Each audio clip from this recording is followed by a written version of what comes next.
وعلى آله وأصحابه أهل الصدق والوفاء. أشهد أن لا إله إلا الله وحده لا شريك له وأشهد أن محمدا عبده ورسوله الذي لا نبي بعده. سبحانك لا علم لنا إلا ما علمتنا إنك أنت العليم الحكيم وسبحانك لا فهم لنا إلا ما فهمتنا إنك أنت الجواد الكريم. أما بعد. Jemaah ikhwatul iman rahimakumullah yang sama-sama mengharapkan ridha Allah Subhanahu wa taala. Puji syukur kembali kita panjatkan tidak bosan dan jemu hanya kepada Allah Subhanahu wa taala yang pada kesempatan siang hari ini dengan karunia-Nya, dengan hidayah-Nya masih berkenan memberikan kepada kita semua limpahan karunia dan nikmat-Nya sehingga kita masih bisa beraktivitas, diberikan kesehatan, kesempatan, dua nikmat yang justru sering membuat hamba Allah ini lalai. Tetapi Allah Subhanahu wa taala memberikan hidayahnya kepada kita, maka kedua nikmat ini kemudian kita optimalkan untuk senantiasa kita pergunakan beribadah kepada Allah Subhanahu wa taala. Wabil khusus di bulan suci Ramadan ini tentu peluang-peluang untuk ibadah, untuk beramal itu sangat luas dan sangat besar sekali diberikan oleh Allah Subhanahu wa taala. Hadirin ikhwatul iman rahimakumullah, Bapak Ibu yang berbahagia. Allah Subhanahu wa taala memberikan kepada kita sedikitnya 3 nikmat. Sedikitnya 3 bekal. Yang pertama, sebelumnya saya sampaikan nutfah atau sperma laki-laki yang diciptakan oleh Allah Subhanahu wa taala itu menurut para ahli biologi membawa 200 juta bakal calon manusia. Dan sebayangkan nutfah mimma indafiq dalam bahasa Al-Quran begitu indah dan santun Al-Quran membahasakan. Air yang memancar itu kemudian membawa 200 juta bakal calon manusia. Lalu oleh Allah dipertemukan dengan ovum di dalam rahim seorang wanita. Lalu oleh Allah diseleksi. Nah, seleksi dari Allah Subhanahu wa taala, seleksivitas yang Allah berikan, yang Allah terapkan, jadilah kita. Maka bapak-bapak, ibu-ibu adalah hasil seleksi Allah yang terbaik. Dan itu harus kita yakini. Sungguh pun fisik setiap manusia itu berbeda-beda. Ada yang dilahirkan secara fisik mungkin hidungnya mancung, pesek, kulitnya hitam, putih dan lain sebagainya. Tetapi ingat, itu adalah hasil selektivitas Allah Subhanahu wa taala. Bapak Ibu bisa bayangkan, mobil khusus para ibu yang hamil dan melahirkan. Kalau bagaimana kalau 200 jutanya itu tidak diseleksi oleh Allah dan jadi semua? 200 juta berarti ibu-ibu sekali melahirkan itu 200 juta. Dan hasil seleksi Allah Subhanahu wa taala ternyata kita, saya, Anda semua yang lahir kemudian, itulah hasil seleksi Allah yang terbaik. Atau dalam bahasa Al-Quran fi ahsani taqwim. Diseleksi oleh Allah jadi satu atau mungkin kembar. Dan tapi tidak terlalu banyak. Tapi kalau 200 jutanya itu, kalau betul 200 juta bakal calon manusia dan tidak diseleksi lalu jadi semuanya, kita bisa bayangkan. Maka Allah Subhanahu wa taala memberikan kepada kita fisik dengan kondisi yang tentu berbeda-beda, tetapi yang patut kita garis bawahi adalah kita bersyukur dengan apa yang Allah berikan. Nah, Rasulullah SAW mensyukuri fisik yang Allah berikan. Dicontohkan oleh Rasulullah kepada kita umatnya. Pertama, Rasulullah mensyukuri fisik yang Allah berikan itu dengan cara berolahraga. Ternyata olahraga itu adalah sunnah Rasulullah SAW, tentu tergantung olahraganya. Tapi kita lihat kemudian bagaimana Siti Aisyah dalam hadis riwayat Bukhari Muslim menyebutkan, aku suka diajak oleh Rasulullah adu balap lari. Terkadang aku yang menang, terkadang aku kalah. Dalam bahasa hadisnya, terkadang aku mendahului Rasul dan terkadang Rasul mendahului aku. Adu balap lari. Ternyata itu upaya Rasulullah mensyukuri fisik yang Allah berikan. sunnahnya olahraga itu membawa istri. Rasulullah pernah membawa Siti Aisyah hanya untuk melihat Rasulullah berlatih pedang, peperangan, berlatih panah di Masjid Nabawi. Kondisi Masjid Nabawi tidak seperti sekarang waktu di zaman Rasulullah.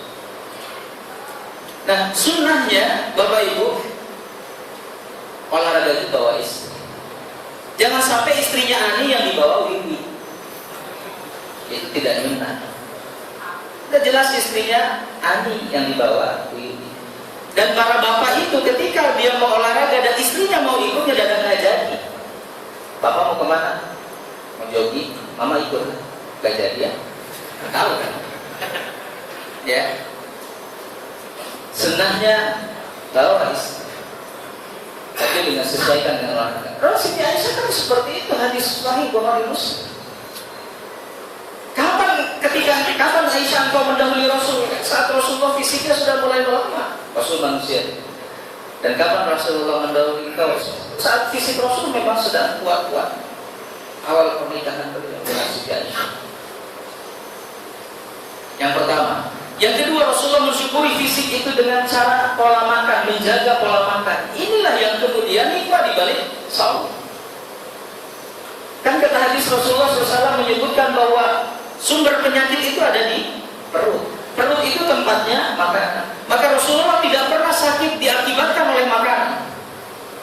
Cari hadis dalil yang menyebutkan Rasulullah pernah sakit karena makanan, tidak ada. Rasulullah pola makannya itu dengan logika, bukan dengan emosi. Maka Rasulullah itu makan betul-betul saat beliau lapar dan berhenti sebelum beliau kenyang. Pola logika Rasulullah, pola makan Rasulullah yang dengan logika.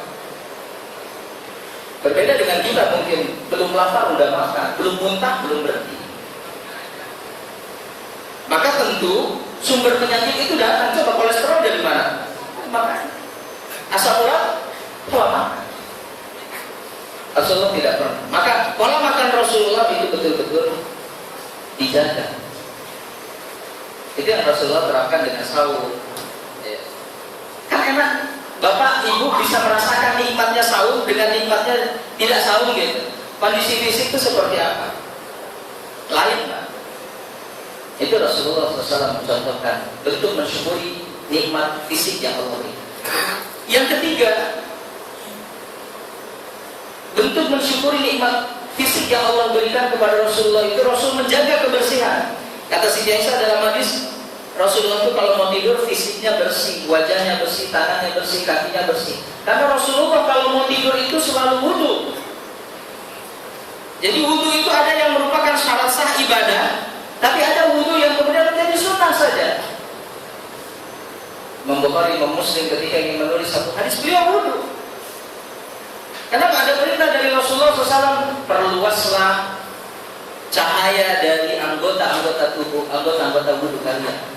Kenapa? Karena Allah, orang yang senantiasa berwudu akan dilahirkan atau akan dibangkitkan di yaumul qiyamati ghurran muhajjalin. Wajahnya berseri-seri. Ada wudu yang terserah, mau tidur Rasulullah selalu wudu. Dan kalau wudu Rasulullah selalu bersiwak. Bahasa kita mungkin sikat gigi. Dalam hadis Rasulullah menyebutkan laula an asyqa ala ummati la amartuhum bisiwaki ma'a kulli wudu'in. Sekiranya aku tidak memberatkan umatku, aku akan perintahkan umatku untuk senantiasa berwudu. Senantiasa bersiwak ketika dia wudu. Sekiranya tidak memberatkan, itu tidak. Tapi Rasulullah selalu bersiwak ketika wudu. Bahasa kita selalu sikat gigi. Walaupun dalam keadaan saum, para ulama sepakat siwak atau sikat gigi dalam keadaan saum tidak membatalkan puasa. Sikat gigi tidak membatalkan puasa, yang batal itu menelan odol. Tidak membatalkan puasa. Ini ada pemahaman yang salah dengan hadis la khulufu famil sha'im atyabu min rihil miski. Jika ada seorang yang saya tanya, kenapa anda nggak pernah sikat gigi ketika saum? Ustaz nggak tahu dalilnya. Coba. Apa dalil? Kan mulut orang yang berpuasa itu lebih wangi dibandingkan minyak kasturi. Jadi dalam pemahaman dia semakin bau mulutnya itu semakin wangi. Maka mungkin satu bulan dia tidak sikat. Padahal hadis itu yaumul qiyamah nanti di sisi Allah. Di dunia sih ya sikat gigi dan juga menjaga bau mulut kita. Bukan kemudian difahami jangan usah sikat gigi, nggak usah menjaga bau mulut kita. Kenapa? Karena nanti juga wanginya seperti wangi kasturi. Akhirnya kita obral kemudian bau mulut kita, karena dianggap seperti wangi kasturi. Itu ada pemahaman yang salah. Indallah, nanti di sisi Allah yaumul qiyamah, pada hari kiamat. Ya di dunia dijaga kebersihan. Jadi Rasulullah dengan fisik yang Allah berikan, beliau syukuri dengan 3 cara. Bekal yang kedua yang Allah berikan yaitu akal. Hadirin khotimah rahimahullah, ada 702 ayat di dalam Al-Quran perintah Allah untuk mengoptimalisasikan akal kita. Ada yang dengan bahasa la'allakum ta'qilun, tafqahun, tadabbarun, tafakkarun, banyak. Sedangkan ayat untuk perintah tentang sholat saja tidak sampai 100. Ayat tentang keadilan saja 46 ayat. Ayat tentang waris kurang lebih 13-14 ayat. Tapi ayat tentang mengoptimalisasikan akal kita 702 ayat. Artinya hampir lebih dari 10% dari total keseluruhan ayat-ayat dalam Al-Quran. Itu menunjukkan bahwa segala amal ibadah kita harus berbasis ilmu. Bapak Ibu, sholat tanpa ada basis ilmu tidak akan diterima oleh Allah Subhanahu wa Ta'ala. Bahkan ayat pertama yang Allah turunkan itu adalah basis keilmuan. Iqra, itu sudah basis ilmu. Maka otak akal kita manusia itu semakin dipakai justru semakin bagus, semakin diasah justru semakin bagus. Ada orang yang kemudian ditanya, kenapa Bapak tidak pernah tilawah? Kalau Ustaz takut cepat rusak otak saya. Jadi dianggap otak itu seperti alat elektronik, kalau sering dipakai jebol, rusak. Justru semakin dipakai itu semakin bagus. Bahkan saya pernah membaca sebuah penelitian, jujur dari orang-orang Muslim, penelitian dari orang Barat menyebutkan angka kemungkinan orang terkena penyakit pikun itu, kelompok pertama yang tidak akan pernah terkena penyakit pikun itu adalah kelompok hafizul Quran, orang-orang yang hafal Quran. Hafal Quran berarti dia otaknya terus muter, Pak. Orang-orang yang sudah menyatu hidupnya dengan Al-Quran, begitu lihat gunung ingat dengan ayat Al-Quran tentang bagaimana penciptaan gunung. Ketika lihat langit ingat bagaimana tentang penciptaan langit, karena ada ayat. Ketika ada laut, bagaimana penciptaan laut dan bagaimana laut itu kemudian ditumpahkan nanti yaumul qiyamah. Bagaimana juga gunung akan bertebaran seperti kapas-kapas ketika yaumul qiyamah. Artinya muter terus. Maka orang-orang seperti ini, kelompok seperti ini, menurut penelitian dia tidak akan terbebas dari penyakit pikun, karena otaknya selalu dipakai. Jadi tidak ada cerita Bapak Ibu yang mengaktifkan terus otaknya tentu dalam hal yang baik itu kemudian akan cepat rusak. Tidak, justru semakin bagus. Tentu dalam hal-hal yang positif, dalam hal-hal kebaikan otaknya digunakan bentuk dari rasa syukur kita kepada Allah SWT. Dan yang ketiga, kalau yang pertama dan yang kedua ini Allah Subhanahu wa Ta'ala memberikan kepada manusia fisik dan juga akal itu beda-beda. Fisik ada yang tadi saya sebutkan hitam, putih, kemudian pesek, mancung dan lain sebagainya, berbeda-beda, tapi syukur itu selektivitas Allah. Yang kedua, akal manusia berbeda-beda tentu kemampuan intelektualnya. Tapi yang ketiga, Allah memberikan hati yang itu semua sama rata. Kullu mauludin yuladu 'alal fitr. Setiap bayi yang baru dilahirkan semua dalam keadaan suci. Semuanya. Artinya hati seseorang itu sama semuanya. Begitu dilahirkan, semuanya dalam keadaan fitrah. Fabawahu an yuhawwidani aw yunasirani aw yumajjisani. Nanti kedua orang tuanya yang akan membuat dia menjadi Yahudi, Nasara atau Majusi. Kenapa tidak disebut menjadi Islam? Kenapa Bapak? Karena al-Islam dinul fitrah. Islam itu agama fitrah. Jika ada seseorang yang kemudian memeluk agama Islam, maka disebutkan kamu sudah kembali kepada fitrah, kembali kepada asal. Karena ketika dilahirkan semua fitrah. Jadi walaupun anak itu, bayi itu lahir dari hasil perbuatan haram, perbuatan zina, bayi itu tidak membawa dosa turunan kedua orang tuanya. Yang berdosa adalah kedua orang tuanya. Bayi itu tetap bayi yang sah, bayi yang suci. Dalam Islam tidak ada istilah bayi haram. Sebab kalau ada istilah bayi haram, maka akte lahir anak bapak-bapak semuanya harus dibawa ke MUI untuk dicap halal. Karena kan otoritas halal haram MUI, Pak. Sebab kalau ada istilah bayi haram, anak haram, maka harus ada anak halal. Dan sertifikat anak halal harus dicap dosa orang institusi yang kompeten. Tetapi dalam perjalanan hidup seseorang, hati manusia ini tidak pernah suci, tidak pernah steril dari dosa. Begitu dilahirkan ya fitrah, tapi dalam perjalanan hidupnya, hati setiap manusia ini akan terkontaminasi dengan dosa. Tidak ada yang steril dari perbuatan dosa. Saya tanya, ada bapak-bapak di sini kayak gue yang hidupnya steril dari dosa? Angkat tangan. Saya kasih hadiah umroh plus Eropa, Pak.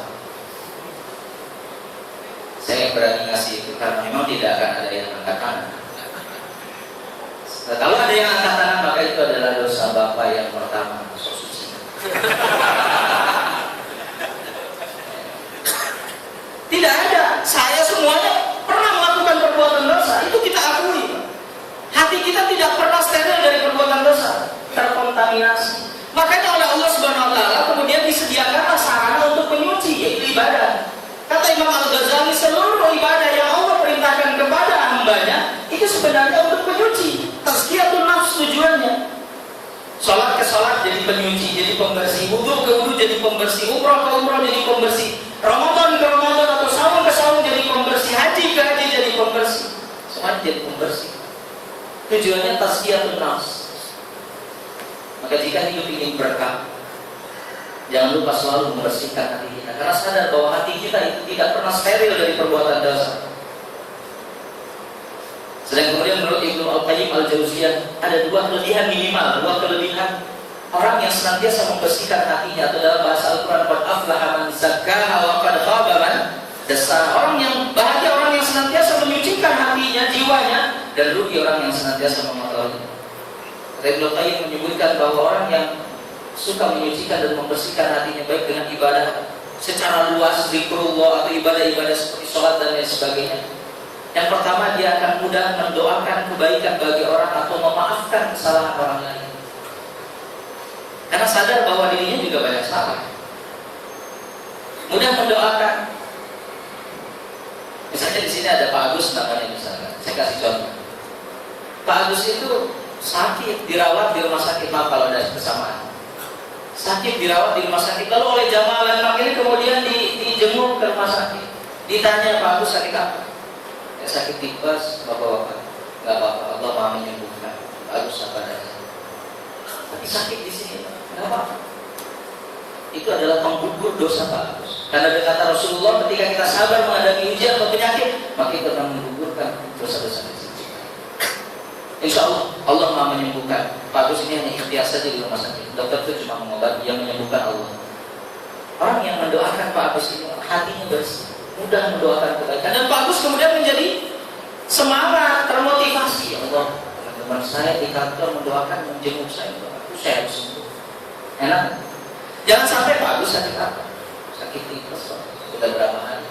3 hari. Pak Agus sumpah, saudara saya hari kelima meninggalnya. Sumpah betulan. Pakai sumpah saudara. Sama penyakitnya tipes seperti Pak Agus. Pak Agus 3 hari kelihatan sudah lebih parah tapi masih kuat. Saudara saya hari kelima meninggal. Sama di rumah sakit ini. 202 saudara saya Pak Agus 203 kabarnya. Itu mungkin Pak Agus nggak sampai 5 hari. Artinya apa? Orang yang mendoakan, aku mendoakan, dia tidak pernah melihat, merasa sedih melihat orang juga sedang diuji gitu. Hatinya penuh dengan kedengkian. Ada orang beli mobil, si Pak Wawan beli mobil, tahu kredit, sampai diteliti kreditannya itu. Padahal alhamdulillah kan bisa nebeng kalau ada tablik akbar dan lain sebagainya. Ada juga. Anaknya Pak Hendra di wisuda, ada mata yang pertama. Ya Allah, itu saya gurunya lagi, itu anak bodoh banget, masa bisa di wisuda. Paling juga skripsinya nyontek. Saya gurunya tahu. Jadi tidak ada kemudian kebersihan hati untuk mendoakan kebaikan kepada orang lain dan ikut gembira ketika orang lain mendapat nikmat, dan ikut juga bersedih ketika orang lain saudaranya mendapatkan musibah. Yang kedua, kata Ibnu Qayyim, orang yang bersih hatinya itu adalah orang yang, kata Ibnu Qayyim, khusyuk ibadahnya. Nanti akibatnya akan khusyuk ibadah. Bapak Ibu kalau habis sholat kan ada wirid zikir, semua sama sebenarnya. Ada assalamualaikum, astagfirullah, kemudian ada subhanallah. Semua sama, yang beda adalah khusyuk. Ada orang yang assalamualaikum, khusyuk, tapi ada orang assalamualaikum, itu matanya kemana-mana. Terus temannya lewat, jadi ngajak makan nanti dulu lagi lirik, sambil bisa komunikasi sambil lirik. Atau kalau di rumah ibu-ibu punya anak namanya Siti misalkan, Siti berarti tukang sayur, beli ayam 2 kilo Siti, bayam 3 ikan, tawar Siti bilangin mama lagi lirik, bisa sambil berlatih. Atau ada yang lebih parah soal itu, Siti gedein volume TV, Gaji Muhyiddin belum tamat juga, itu bisa sambil mana kehusyuan ibadahnya gitu. Ya. Yang saya katakan itu rekayasa atau benar Pak? Alaman. Terima kasih atas kejujurannya. Nah, itu yang pertama, bersihkan sholatnya jika hidup ingin berkah. Yang kedua, hidup ingin berkah, jalan hidup itu dengan syukur dan sabar. Pak, hidup itu tidak datar ya. Kata Aristoteles ya, kalau saya boleh mengutip, tidak salah secara maknanya, life is never flat. Hidup tidak datar, hidup tidak rata. Walaupun menjadi iklan kritik ya. Padahal tidak ada hubungannya antara kritik dengan life is never flat. Kalau perlu, kritik is never flat. Karena memang kritik tidak ada yang datar, tidak ada yang rata. Hidup itu tidak datar Pak, hidup tidak rata, hidup itu fluktuatif, hidup itu turun naik. Maka buat 2 garis atas syukur, garis bawah sabar. Kalau Bapak Ibu sedang diuji dengan kesuksesan oleh Allah, maka mentoknya disyukur. Ketika diuji dengan keterpurukan, maka mentoknya disabar. Itu yang membuat kata Rasulullah, seluruh perkara orang yang beriman itu menakjubkan, mengagumkan. Ajaban di amril mu'min, sungguh menakjubkan urusan orang beriman. In asabatu sarra syakara. Kalau diuji dengan kelapangan, kesuksesan, dia bersyukur. Bahwa khairullah, itu baik baginya. Wa in asabatu dharra sabara. Kalau diuji dengan kesulitan, kesempitan, dia bersabar. Bahwa khairullah, dia itu baik dan juga bagus untuk. Jadi menakjubkan kata Rasulullah, urusan orang beriman semuanya menakjubkan. Sukses syukur, kemudian sedang gagal sabar, menakjubkan, dan dua-duanya berpahala. Ada anekdot tentang syukur dan sabar. Saya punya sedikit cerita, Bapak mau tahu? Ada seorang wanita cantik Pak, oleh juri kecantikan dinilai 9,7 kecantikan. Kira-kira Bapak seleranya berapa? Ini 9,7, nyaris sempurna. Tetapi dia punya suami oleh juri ketampanan dinilai cuma 2,3. Bapak jangan ketawa dulu, bisa jadi itu dialami. Ya. Kan kita suka lihat di jalan, kita bisnis sama istri, kita melihat ini, ya Allah istrinya begitu cantik, suaminya astagfirullah. Kok mau-maunya ya? Kan ada. Atau sebaliknya, ya Allah suaminya mana mancung dan istrinya nauzubillah. Itu tidak boleh. Jodoh itu unpredictable, unrational. Tidak bisa diprediksi, tidak bisa dirasionalisasi dan mungkin dialami oleh Bapak. Walaupun 2,3 suaminya ini dia seorang direktur. Nah, mungkin yang 9,7 mau itu karena direktur. Lagi-lagi rezeki tidak bisa diprediksi, tidak bisa dirasionalisasi. Suatu saat si suami ini, direktur ini, kemudian rapat direksi. Dia punya perusahaan yang begitu besar. Rapat direksi, ketika sepulang dari rapat direksi, pulang ke rumah, menangis si suaminya. Ibu-ibu kalau suaminya pulang kerja, pulang kantor nangis, pasti bertanya, Bapak kenapa? Ini juga bertanya si istrinya, Bapak kenapa menangis?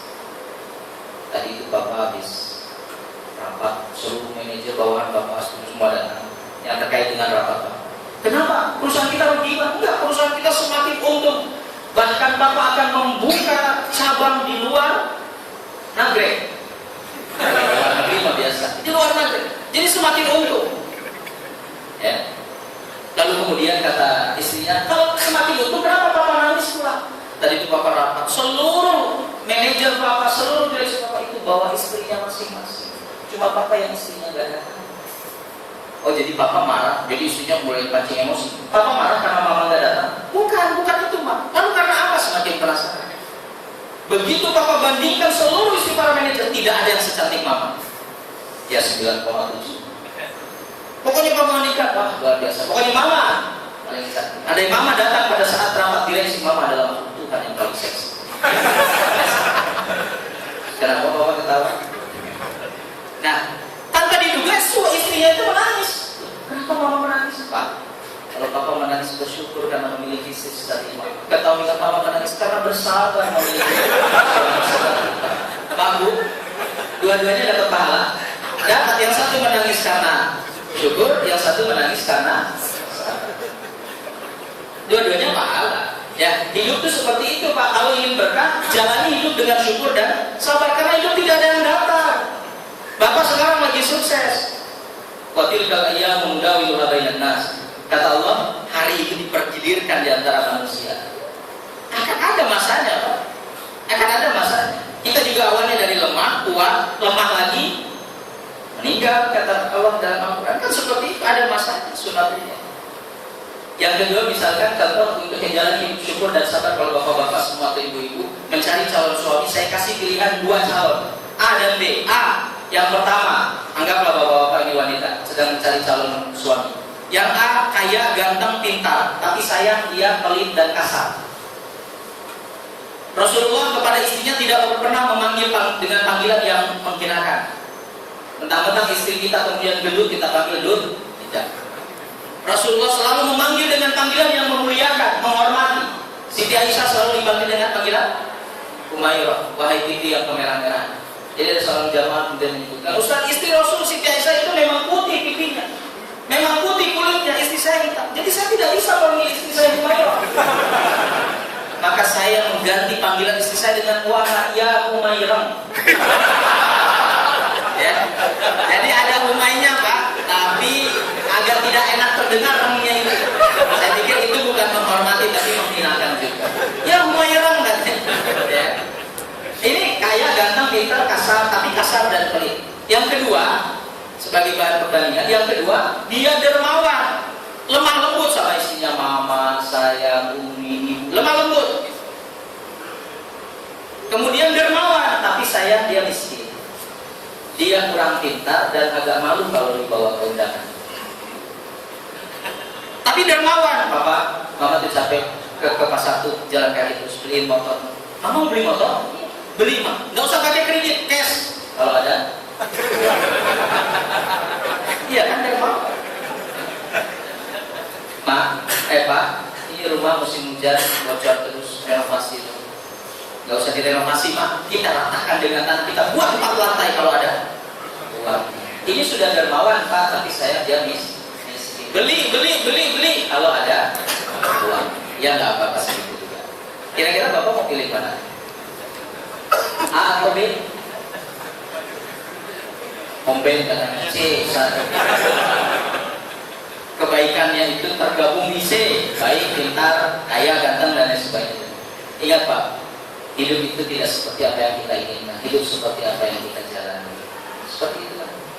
Jalan hidup dengan syukur dan sabar. Kemudian yang ketiga, saya ada 5, tapi karena saya masih ada 1 pertemuan lagi, maka itu akan saya PR-kan lagi supaya Bapak Ibu menjadi penasaran. Apa sih sebenarnya keberkahan hidup yang ketiga kepada dulu? Masih cukup? Yang ketiga? Masih cukup? Baik, yang ketiga berarti ada PR 2 nanti saya bilang. Yang ketiga, jika hidup ingin berkah, ya, maka arahkan jarum pikiran, hati dan perbuatan kita hanya untuk mengharapkan ridho dan rahmat Allah Subhanahu wa taala.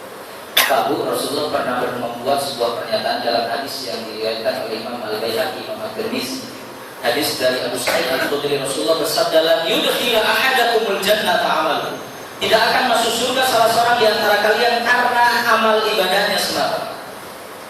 Ini sebuah pernyataan hadis sahih dan Rasul menggunakan kalimat lan. Dalam bahasa Arab kalimat lan itu berarti sekarang tidak, sampai kapanpun tidak. Dan dalam Al-Quran ada walan tardo ankal yahudu walan nasara hatta tabi'a millatahu. Orang Yahudi dan Nasrani tidak akan pernah ridho. Saat ini tidak, sampai kapanpun tidak. Ada fa'ilam taf'alu walan taf'alu. Kamu tidak dapat melakukan hal ini, besok kapanpun juga tidak akan bisa melakukan untuk mendatangkan yang semisal dengan Al-Quran. Rasulullah pernah disebutkan tidak akan masuk surga salah di antara kamu karena amal ibadahnya. Para sahabat itu bertanya-tanya, oh benar? Lalu buat apa kita sholat? Buat apa kita saum? Buat apa kita zakat, haji dan lain sebagainya? Kalau itu tidak menyebabkan kita masuk surga, maka para sahabat bertanya, wala anta ya Rasulullah? Bagaimana dengan kau ya Rasulullah? Kata Rasul, wala ana, aku juga tidak. Aku juga masuk surga bukan karena amal ibadahmu.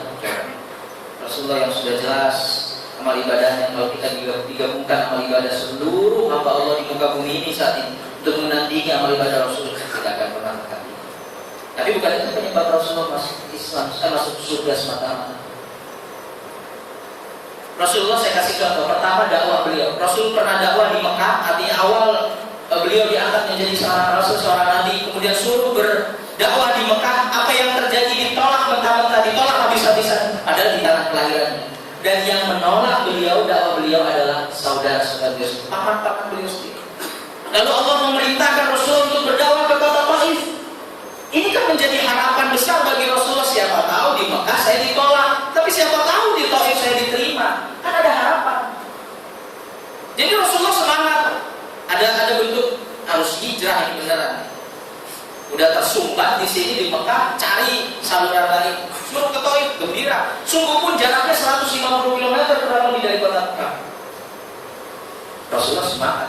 Kayak orang Taif bakal terima. Datang beliau jalan kaki ke Taif, sampai ke Taif diterimakan dakwah Rasul? Tidak. Yang dialami dan diterima oleh Rasulullah, dilempari batu sambil disebut majnun. Orang gila. Maaf Pak, Rasulullah udah kayak orang gila benar. Dikejar, disebut orang gila udah kayak maling. Kita kalau menyaksikan Rasulullah saat itu seperti itu, kayaknya juga nggak tega, dan bahkan kemudian menjadi penolong pertama, ya garda terdepan untuk menolong beliau. Rasul dikejar-kejar. Nah, beberapa lemparan orang Taif itu mengenai pelipis beliau, mengenai wajah beliau, jadi wajah beliau penuh dengan darah. Dalam hadis kemudian Rasulullah bersembunyi di sebuah kebun anggur di kota Taif. Lalu kemudian datang Jibril menawarkan bantuan. Bapak, kalau dalam kondisi terzalimi, tersakiti, ada yang menawarkan bantuan untuk membalaskan sakit hati Bapak, pasti saya yang tetap hari. Ini yang nawarin Jibril. Jibril kan datang ke Rasulullah, Bapak Ibu, bukan iseng. Jibril datang kepada Rasulullah atas perintah Allah, bukan main. Lalu Jibril menawarkan kepada Rasulullah, Muhammad, kalau engkau mau atas izin Allah, aku timpakan bukit Uhud ke penduduk Taif. Bapak Ibu yang pernah melihat bukit Uhud langsung atau lewat TV, betapa besarnya itu bukit Uhud, atau gunung Uhud Jabal Uhud, itu akan ditimpakan oleh Jibril atas izin Allah Subhanahu Wa Taala. Kalau Muhammad mau, kata Jibril saat itu, aku enggak tega melihat perlakuan orang-orang Taif kepada engkau. Kalau mau ditimpakan begitu. Rasulullah terima? Rasulullah mengiyakan enggak? Tidak. Mungkin kalau saya ditawarin, bukit dulu sekalian laut merah. Tanggung lah. Biasaan orang Taif. Ya. Kalau saya, tapi Rasulullah tidak. Jibril, kalau kamu menimpakan bukit Uhud ke penduduk Taif, kemudian semua binasa, siapa yang jadi pengikutku nanti? Sepeninggal aku, siapa yang jadi pengikutku? Karena Rasul membayangkan orang Mekah kan belum jelas. Terus siapa yang jadi pengikutku? Rasul berpikir, aku nggak mau seperti nabi-nabi terdahulu, artinya umat-umat para nabi terdahulu. Begitu mereka durhaka kepada nabinya, membangkang kepada Rasulnya, dibinasakan habis sama Allah. Baik itu dengan banjir, baik itu dengan hujan batu, baik itu dengan petir yang menggelegar, habis semua, selesai.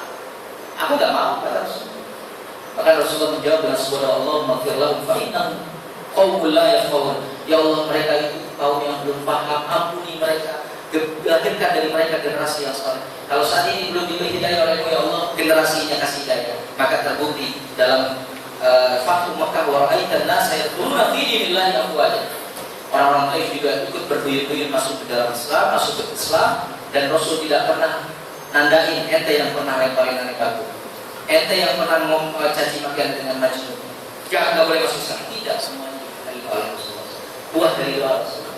Pak, dakwah sekarang enak, dijemput, diantar, disambut, pokoknya dijamu semuanya. Saya kalau datang ke Lembang ini untuk menyampaikan tausiah, jangankan oleh batu saya dilempar, oleh bapak-bapak, oleh tisu saya balik lagi. Sambil di jalan mungkin saya doakan, ya Allah, lantahkan mereka, lantahkan mereka dengan tangan, dan kau sisakan mereka di muka bumi. Itu dulu warajulun kedalaman hati. Rasulullah tidak seperti itu. Kalau saya mungkin seperti itu. Yang kedua, ibadah Rasul. Rasul pernah tengah malam bengkak kakinya dipijit oleh Siti Aisyah. Ya Rasulullah, suamiku suatu malam dua malam libur dalam bahasa tahajud. Bengkaknya kaki Rasul karena tahajud. Bengkaknya kaki Rasul karena satu malam dua malam libur dulu gak usah tahajud. Kan surga sudah dijamin, kesalahanmu kalaupun ada ya Rasulullah yang lalu dan yang akan datang sudah diikuti karena ngapain lagi bahas capek-capek. Kata Rasulullah, afala aku na'abdan syakur. Tidakkah engkau melihat ingin aku menjadi hamba Allah yang bersyukur oleh Aisyah? Jadi bengkaknya kaki Rasul karena tahajud. Bapak ada yang bengkak karena tahajud? Kita itu bengkak asal urat. Dalam hadis Rasul disebutkan hatta tatafaqara qadamahu, kata Siti Aisyah, sampai pecah-pecah itu telapak kakinya, tumitnya pecah-pecah. Kita kan pecah-pecah kelamaan di air. Bahasa Jermannya Rombegen atau bahasanya perpecahan antar suku. Jadi suku itu kan kaki, jadi terjadi perpecahan. Ya. Nah, Siti Aisyah seperti itu sampai kaget Siti Aisyah. Ya Allah, Rasul udah kayak begitu, surga udah dijamin, masih begini ibadahnya. Hudzaifah bin Yaman, seorang sahabat yang 20 tahun lebih muda dari Rasulullah, pernah sholat di belakang Rasul, sholat malam. Kemudian Rasulullah pada rakaat pertama membaca surah Al-Baqarah. Kata Hudzaifah dalam hati, sepertinya Rasulullah akan ruku pada ayat ke-100. Ternyata tidak nyambung. Sepertinya ayat ke-200. Ternyata sampai akhir Al-Baqarah, sepertinya akhir Al-Baqarah Rasulullah akan ruku. Nyambung surah Ali-Imran. Sejak itu Hudzaifah nggak pernah ikut. Ya, kan kita juga kalau tarawih Pak, pasti diri 1 jam, pasti diri 15 menit. Kita kalau bisa ada yang 5 menit kita salah. Ya, nggak akan pernah laku kalau masjid itu kalau satu malam satu juz. Ini Rasulullah satu rakaat Al-Baqarah 286 ayat, kita masih mending Al-Baqarah akhir ya amanah Rasulullah itu masih Al-Baqarah Pak. Atau Alif Lam Mim Allah. Itu juga masih Al-Baqarah. Rasulullah sholat seperti itu. Tapi jawaban Rasulullah, gak apa-apa bengkak. Tidak akan kau lihat aku ingin menjadi hamba Allah yang bersyukur. Artinya bahwa kalau begitu kata sahabat, apa yang menyebabkan kau masuk surga ya Rasulullah? Illa an yatalammadani Allah bi rahmati. Melainkan ketika amal ibadah kalian semua dibungkus oleh rahmat Allah Subhanahu wa taala. Baru kita beribadah bukan karena ibadah kita semata-mata kita masuk surga. Tapi karena rahmat Allah SWT. Artinya begini, bahwa Bapak Ibu bisa beribadah itu karena rahmat Allah. Sehat dan kesempatan waktu luang itu dan lain sebagainya itu karena rahmat Allah. Karena amal ibadah kita untuk membayar nikmat alis saja belum terbayar, apalagi nikmat surga. Saya tanya Bapak, alis ke rambut berapa jaraknya, berapa senti? Alis Bapak ke rambut berapa jaraknya? Mungkin ada yang 1 senti, mungkin ada yang 2 senti, mungkin ada yang 15 senti. Karena sisa rambutnya di sini. Maaf, saya bukan mengira. Karena memang ada yang itu. Ingat selektivitas Allah, ya. Nah, tetapi pernahkah kita tafakur ini rambut dan alis jaraknya tidak terlalu jauh, masih dalam satu area, masih dalam satu tanah, satu kepala, tapi kok pertumbuhannya berbeda. Saya sejak kecil tidak pernah menggunting alis, apalagi mencukur habis alis. Tapi rambut sebulan sekali. Tapi kenapa kok beda pertumbuhan? Padahal ini jaraknya cuma dekat kali. Kalau kita tanam dalam satu tanah, satu pot, ingin tanaman satu sejenis, itu kan tumbuhnya insya Allah. Ternyata makanan atau gizi yang Allah suka untuk alis gunanya mempertahankan, dan makanan yang Allah suka untuk rambut gunanya untuk menunjukkan. Bapak Ibu bisa bayangkan kalau kemudian alis Bapak Ibu panjangnya seperti rambut, maka mungkin ada salon kepang alis, ya, dan lain sebagainya lah, dan akan menutupi penglihatan kita. Coba lihat di kepala kita bapak-bapak yang laki-laki terutama, ada berapa jenis bulu, tapi Allah begitu indah, maha indah, maha hebat, maha sempurna dalam pertumbuhan bulu-bulu ini. Rambut, ada alis, ada bulu mata, ada bulu hidung, ada kumis, ada jenggot, ada jambang, semuanya berbeda. Begitu teliti, begitu rapi Allah Subhanahu wa taala, itu sempurna. Jadi jika kita ingin berkah, arahkan hidup kita, akal pikiran dan hati perbuatan kita hanya semata-mata mengharapkan ridho Allah Subhanahu wa taala dan rahmat Allah. Tidak salah Bapak Ibu kalau saya tanya kenapa saum masuk surga. Boleh ibadah karena pengen masuk surga? Boleh Pak? Boleh, nggak apa-apa. Tadi kata Imam Ghazali itu level terendah. Bagaimana dinaikkan levelnya lebih elegan bahwa kita berharap beribadah itu karena ingin mengharapkan ridho dan rahmat Allah Subhanahu wa taala. Kalau udah Allah sudah itu dan rahmat kita apa aja mau? Apa aja dikasih lah.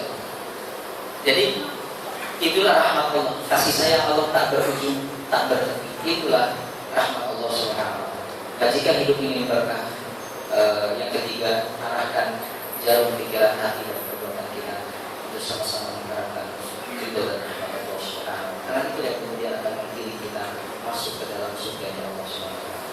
Mungkin itu saja dulu Bapak Ibu yang dirahmati Allah Subhanahu wa taala.